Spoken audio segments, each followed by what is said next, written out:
एक गांव में एक वकील साहब रहते थे, वकील लॉयर। हनुमान जी के बड़े पुजारी थे, बड़े साधक थे।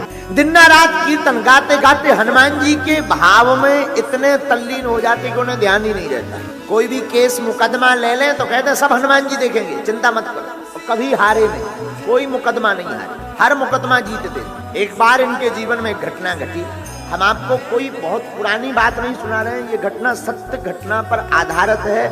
आगर मालवा जिले की श्री बैजनाथ मंदिर है, वहां की चर्चा हम आपको बता रहे हैं। वही कोई 50-60 साल पहले एक बार एक व्यक्ति का उन्होंने मुकदमा लिया, केस को सुना, समझ गए ये मुकदमा सत्य है, ये जो व्यक्ति बोल रहा है ये निर्दोष है, इसको कहीं सजा ना हो जाए। बोले ठीक है भाई, चिंता मत करो, सब प्रभु लीला करेंगे, लाओ हम तुम्हारा मुकदमा लड़ेंगे और तय है जीतोगे।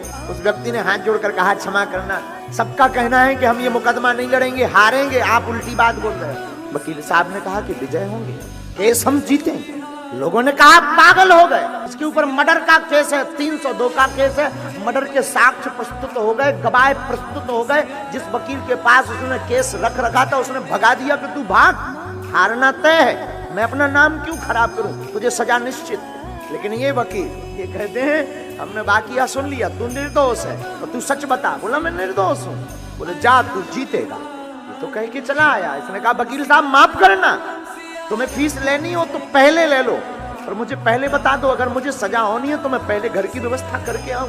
वकील ने कहा चुप हो जा, मैं फीस अभी नहीं लूंगा, मैं फीस बाद में लूंगा, नोटों की फीस नहीं लेता हूं। मैं तो यही कहूंगा तू भी आना मेरे सरकार के द्वार पर और कीर्तन करा देना राम नाम का। अब तो ये जो व्यक्ति जिसका केस लड़ना था, ऐसे लगा कि ये सच में मेंटल है, कहीं कीर्तन करवाने से कोई मुकदमा जीतता है। वैसे भी सब लोग जितने और लॉयर थे, जितने वकील थे, वो कह ही रहे थे कि ये पागल है, इसके चक्कर में मत पड़ो। लेकिन अब तो तय हो गया। लेकिन मरते क्या नहीं करते, देखते हैं ये इनका इष्ट क्या करता है। आपका भरोसा कितना मजबूत है अपने इष्ट के प्रति, अपने गुरु के प्रति।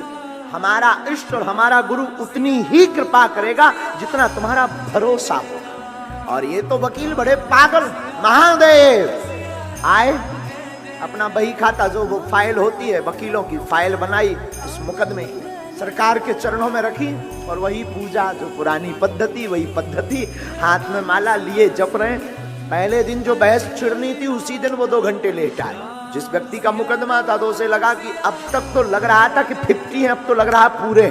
2 घंटे बाद कोई आ रहा है, जज चिल्ला रहा है। अब जज छोड़ेगा थोड़ी ना, सजा हो रही होगी तो ये आजीवन करवा कर मानेगा। पहले तो कम से कम 20 साल की ही होगी। जज बैठा है, मजिस्ट्रेट बैठा है, इसके अंदर कोई भय नहीं, कोई डर नहीं कि मैं देर से आया हूं। मानो यूं मान के चलो कि ये उसका बाप है, और वो अपनी मस्ती में डूबा हुआ आया। जिस आदमी का मुकदमा था उसे लगा कि यार फंस गए, अब फाइल भी लेते नहीं बनता, बहस जारी है, कल परसों में उसका फैसला होना है। तब तक जज ने कहा कि अब तक क्यों आए। इसने एक शब्द में बोला माय लॉर्ड क्षमा करना, मैं अपने सरकार की सेवा में था, इस जज के ऊपर भी एक दूसरा जज है, मैं उस मजिस्ट्रेट के संरक्षण में था जिसका ऑर्डर तुम भी स्वीकार करते। तो जिस आदमी का मुकदमा था उसे लगा कि बताओ लो इससे भी बहस हुई। ये आदमी भागा भागा गया तो वकील ने कहा कहाँ जा रहे हो। बोले कल फैसला है, मैं जरा बंदोबस्त करके आऊं, घर पे 1-8 साल का राशन तो रख के आऊं कम से कम। बोले क्यों। बोले तय है कि आजीवन होनी है मुझे, और एक और काम करना, कम से कम इतनी कृपा करना, कल टाइम पे आ जाना वरना फांसी लगी। वकील ने उस साधु पुरुष ने मुस्कुराकर कहा जाओ, कोई व्यवस्था मत करके आना, तुम तो सीताराम कहकर आना। दूसरा दिन हुआ और हद पार हो गई। दूसरे दिन तो और बड़ी बारी लीला हो गई। ये मंदिर गए, मंदिर में सरकार के पास बैठे, हनुमान चालीसा में ऐसा मन रम गया, ऐसा मन रम गया, ऐसा मन रम गया कि कब कोर्ट का टाइम हो गया, कब निकल गया खबर नहीं। कोर्ट का टाइम 20 मिनट से, इसे ध्यान आया, आंख खुली, भागा भागा लेकर के फाइल पहुंचा कि मैं तो मारा गया। अंदर गए, जज सामने बैठा हुआ था, क्षमा मांगने, माफ कीजिए आज फैसला था, मैं टाइम पे नहीं आया, पूजा में बहुत ज्यादा व्यस्त रहा। जज साहब बोले तुम पागल हो गए क्या, आज जैसी जो वकालत की बहस तुमने की जिंदगी में किसी वकील ने हमारे सामने नहीं की।